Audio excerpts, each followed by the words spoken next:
What's up, guys? I'm sitting in my friend Bryan's shed or shop, depending on how you look at it. And have you ever wondered how knives are made? Not the crappy ones that you buy at Walmart that are obviously made in a factory. No.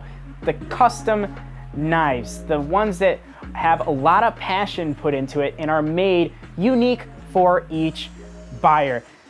This weekend, I'm sitting down with my friend Bryan, and he's gonna make me a very special knife, one unique for me. Gonna take this piece of metal and make something a lot like this.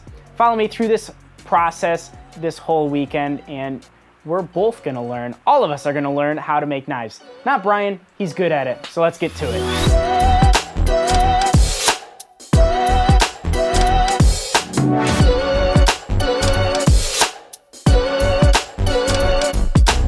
Now it's time to get into the video. As you can see, I've changed my clothes because there is one rule in Ryan's shop, and that is no red or no khakis. So I changed out of my Old Navy shirt and khaki shorts into clothes that I care a little bit less about. What's going on in here?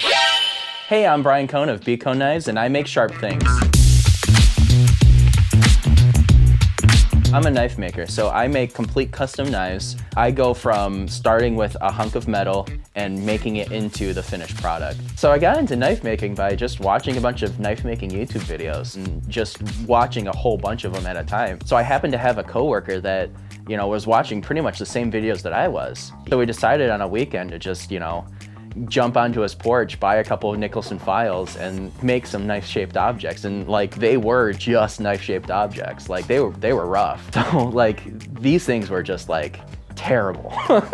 But we loved them so much. We're so proud of making them that we were taking them to work and using them as our work knives because we made this. So coming up with that design, cutting it out, and making that knife just ignited a passion that I've just never felt about anything before.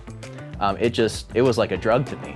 Bryan, now that we've learned a little bit about yourself, let's actually start learning about making the knife. What is the first step in the process of making a knife? First step, draw the knife that you want to make. So you gotta draw all of the details, right down to the shape that you want, so that you can, have an idea of what you want to have in the final product. Right here is the design that I'm gonna make for Kyle. It's a chopper knife, so it'll be good for barbecue or, if you need someone to get away from you, this will scare him away. This design I have come up with before, so I retrofitted it to fit Kyle's hand in the handle portion. It was, longer. You can actually see the eraser bit, but once he saw my tiny little baby hands, he pulled the eraser out, and you can actually see that it fits pretty nicely. And he has an older knife that he's already shown me, and I've held it in my hand and made sure that the ergonomics are well. So this is legit going to be super custom. Even though that this was already a thing, it's going to be made for me, which is super cool. What about the materials that you like? How do you decide on the materials for the knives? You can either go the cheaper end, not necessarily the bad end, but there's the cheaper option, there's a mid-tier option, and then there's kind of the prettier option, which I think we're probably going to steer towards. So we've got a couple options. So this is 01 tool steel right here. So as you can see, it kind of rusts a little on the easier side. It's not necessarily a bad knife, but it'll definitely take more maintenance to keep it nice. Then kind of the mid-tier is 52-100. So 52-100 is a very popular chef knife steel. So it's really good. It holds a really nice edge, gets nice and sharp, and keeps that sharpness for a long time. Still, it'll rust if you mistreat it, but it's kind of a good all-around option. And then my favorite. So this is Damascus. So as you can see in there, it has all of those different, swirls and twirls and stuff in there. So that is definitely the prettiest option.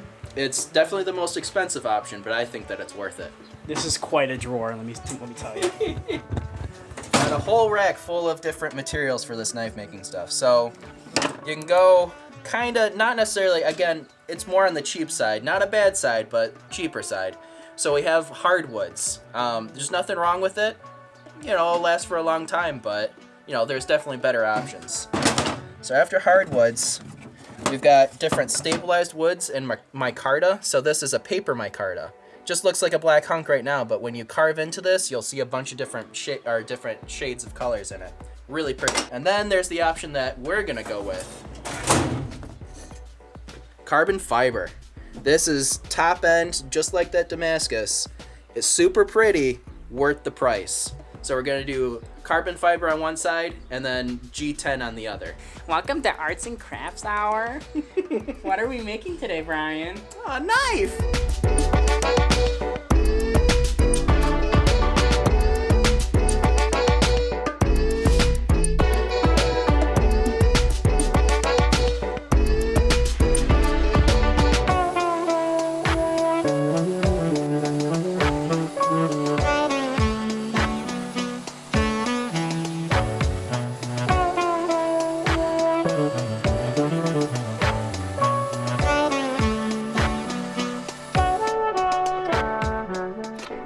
While he's playing with his grinder belts over there, we got a few more things. We have 2 buckets of water, and Brian explained this to me. I'm no expert, so I know this stuff because he already told me. This is for all the dust, the grindy bits that go in there. That's why it's so gross.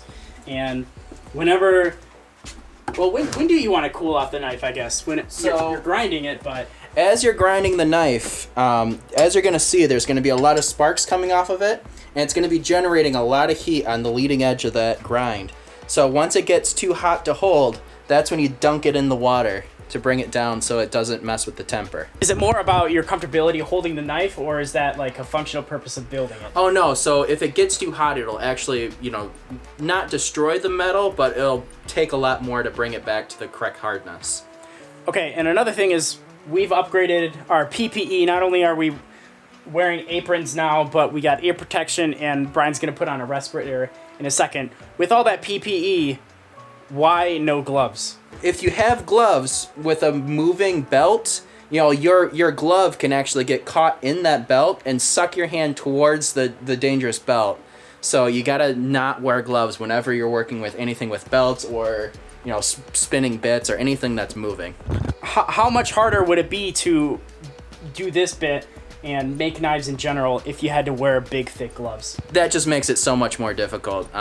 Just the feel of it, if you had the gloves, it would block your hand from getting that heat, so you won't know when to dunk it. So you gotta just not wear gloves. This is a huge grinder. It looks great.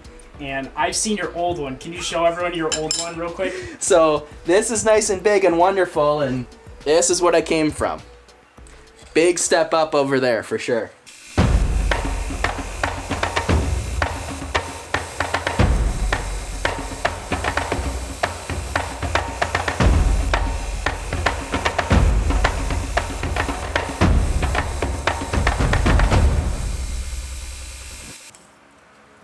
All right, go ahead and put this in your hand, see how it feels. Does this feel like hardcore Henry with a first-person view? No, I like that a lot better. Look at that personalized service. You can take that back. Personalized service from Kohn Knives. I'm here. He's customizing it for me right on the spot. Oh yeah, gotta make it good. Go ahead and actually whack the table if you need to. All right, here we go. Okay, so that's where your thumb feels like it should be.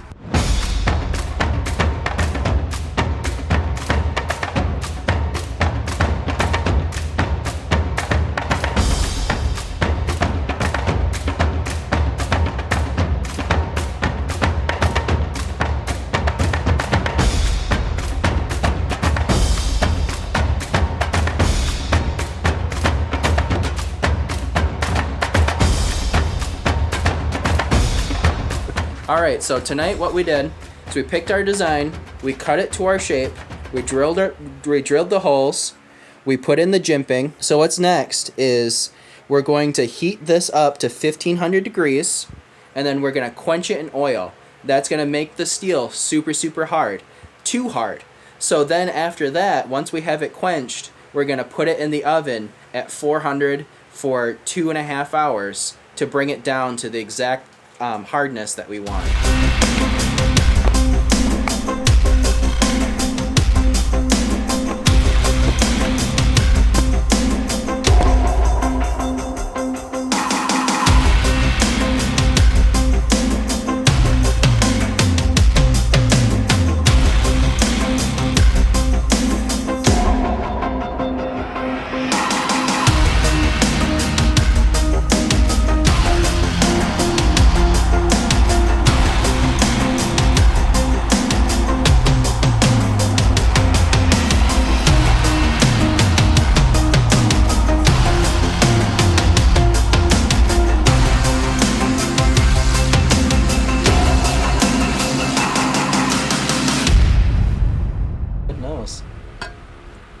Wait, hold on. That's fascinating. Fucking tell it to the camera. So all this black scale on there is all carbon coming out of the blade.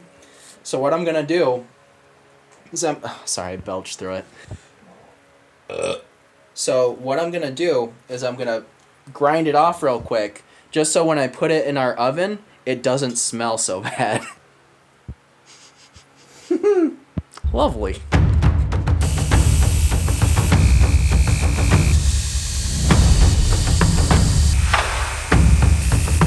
See from this grind pattern, you see where the shiny parts are and where there's still that design? Yeah. So you can see that the tip bent slightly this way because, you know, it's still ugly right here. But on this side, it's the grind is only in the center and not in the outsides. So it's opposite, you know, there's grind here but not in the center but not on the outside. So there's just a slight warp. This tip is bent slightly this way, so it's bent like this. Mm-hmm.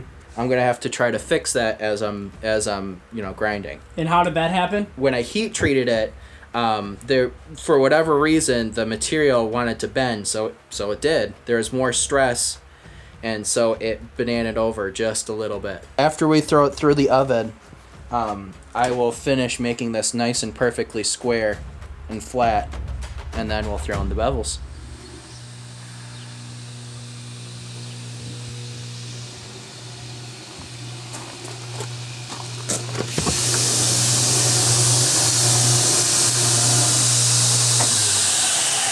Dang, he's already getting started. Aw, yeah, buddy.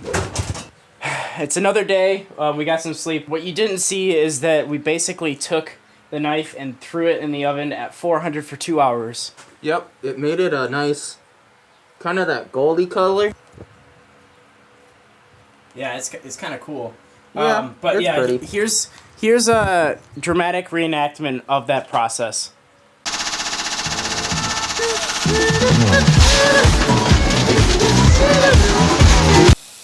That's cool.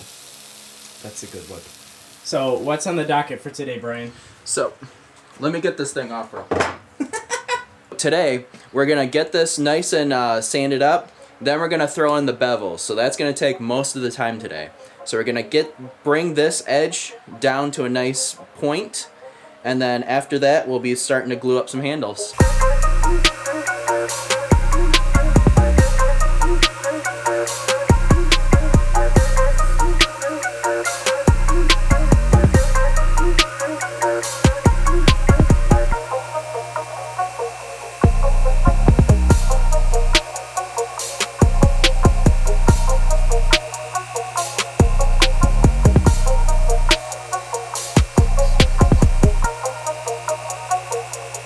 Just grinding it, making sure it's all level. You can see that the finish right now is uniform across the surface of the blade, and now he's going to put the bevels onto this. So this is where we actually see that it's going to start looking more like a knife instead of just a dull tool. We try to put a center line so we know what we're grinding to, right through here, and then we'll start putting in our bevels at a specific angle to make that bevel perfect.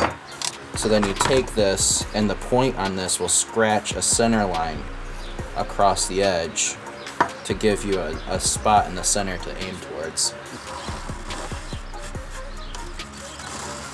That gives you two lines that are very, very close to each other that I can grind towards. Give myself a scratch line to follow.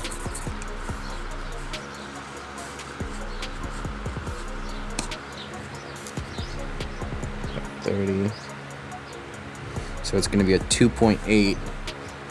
Ooh, that's going to be thin. So I'm going to say 2.5 degrees.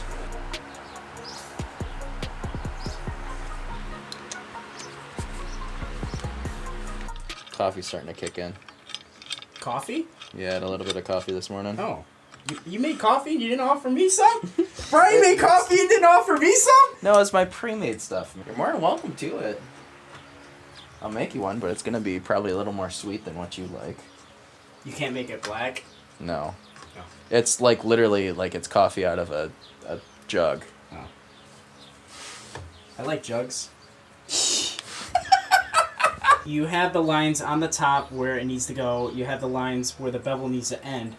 And you calculated the angle. So basically, you just grind until those lines match up. Pretty much, yeah. That's so much more scientific than I thought. I thought it would be like very like, let's see how this feels, like do this and everything. But let's like, I have hard and fast lines. Yep. Well, with those hard and fast lines, it'll make sure it feels good, so, yeah. Wow. Trigonometry.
Got this thing nice and ground out. It's to a nice soft satin finish.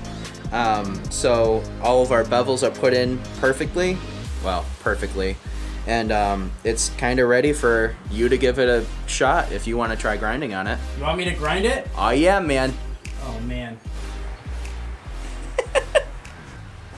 One hand over here, thumb where you want to put the pressure. I would wrap your fingers down and around under there. Just so if it jumps, it's your hands completely around it. Oh, just like this? Put it up flat on this thing. And you got to make sure that it's nice and square. Because if you put that angle on there, you're going to put a bevel on the top of this thing. It's fixable, so like if you fuck up, it's no big deal. Well, and this is why you got me doing the handle, the part that don't show. You got it. All right, let's give it a shot.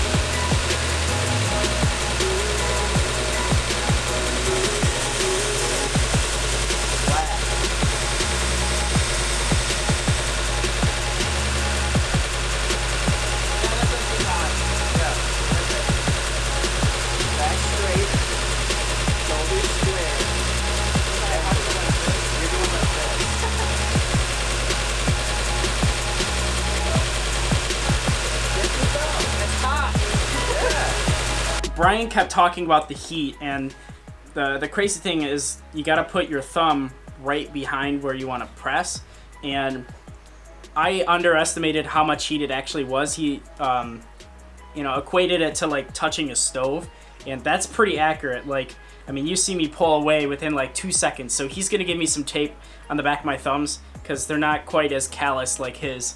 I got little indoor cat thumbs, so tape me up, boss. Is this what you did when you started off? Yeah, for sure. Oh, okay. Well, I don't feel so bad now. Guess we didn't explain it. Bryan, this is the finishing belt, so we're getting a really nice finish on it. He gave me the handle, so in case I mess it up, it won't be visible because there's gonna be material on there. Yeah. So, no pressure here, really.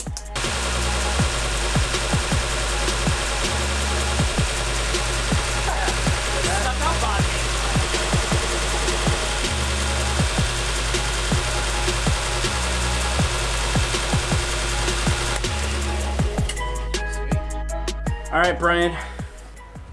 How'd I do? Here, Ben. Very well done, man. This looks a lot better than what I handed you. So, yeah, you did very good job. Very good job.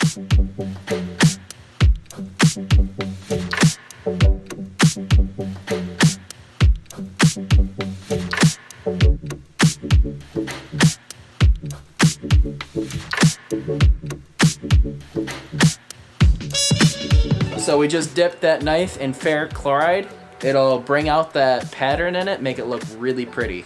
So it's got to sit in there for an hour. Basically, he explained it to me behind the camera that there's steel. There's two types of material in there. There's like a there's steel two and there's types a of carbon. Yeah, there's two types of steel. There's one steel that has high carbon, then there's the other steel has a lower carbon. So that high carbon will be eaten away by the ferric chloride acid, and that'll be like the dark side of the dark swirls in the Damascus. The lower carbon will be like the really shiny part of it. So it'll give you that contrast. Mm-hmm. Check that out, though. Yeah, you can already. Oh, dang! Look at that.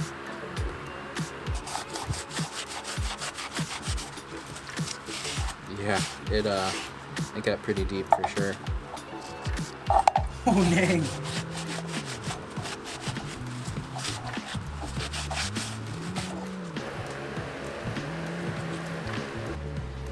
Yoink. At least that stuff smells better. Oh yeah. You can see that made it a lot darker. Oh yeah. What a crazy difference. See how that side A, side B.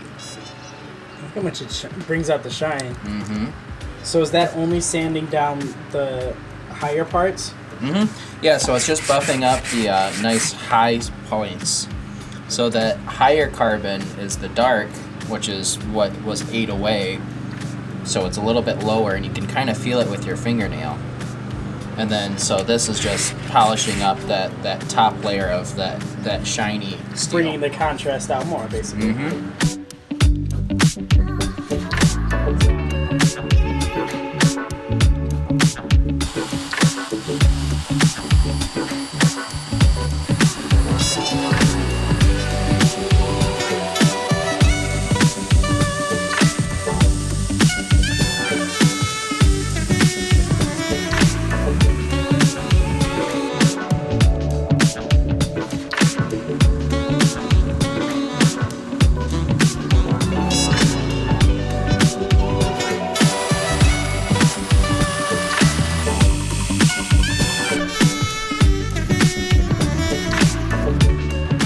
Bryan, what happens if you huff that?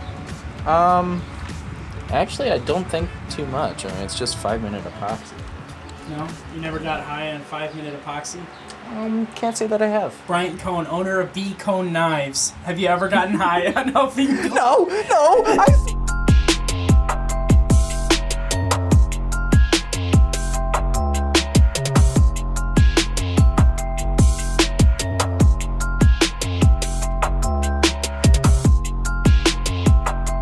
That's all glued up.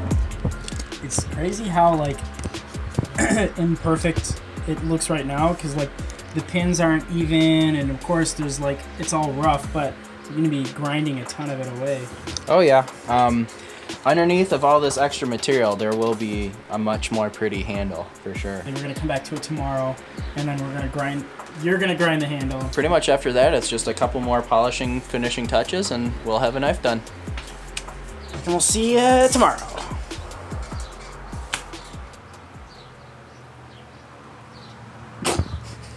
I was just like...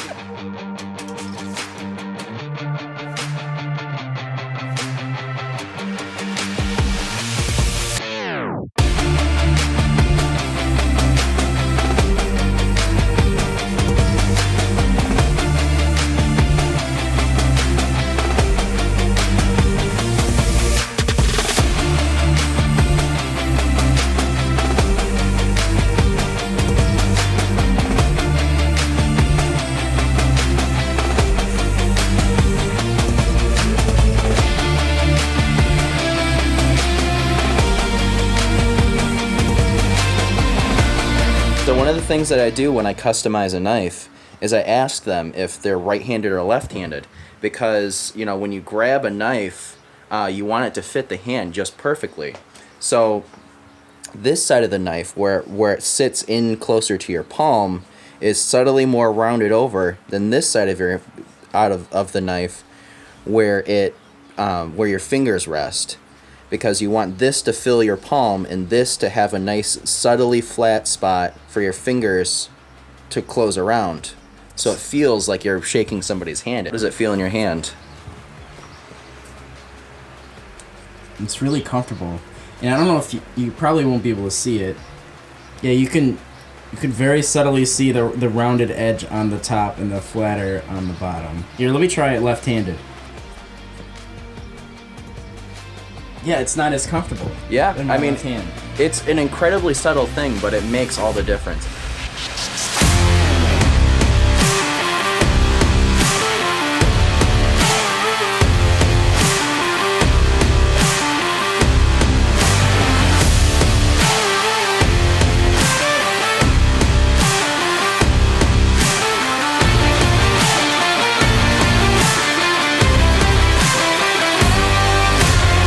That right there is a finished product. It's ready for you to take home and love. This right here is definitely the prettiest thing that's come out of my shop. I'm really proud of it. It looks nice.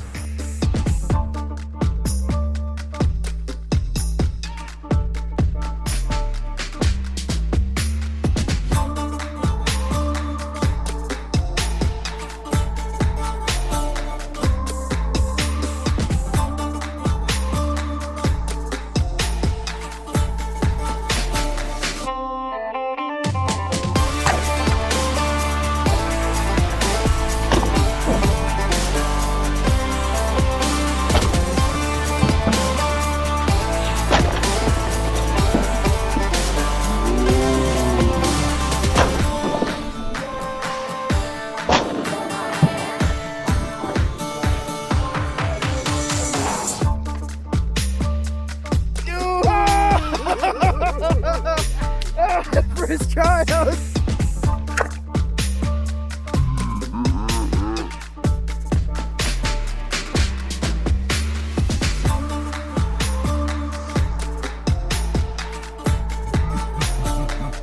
Show the world.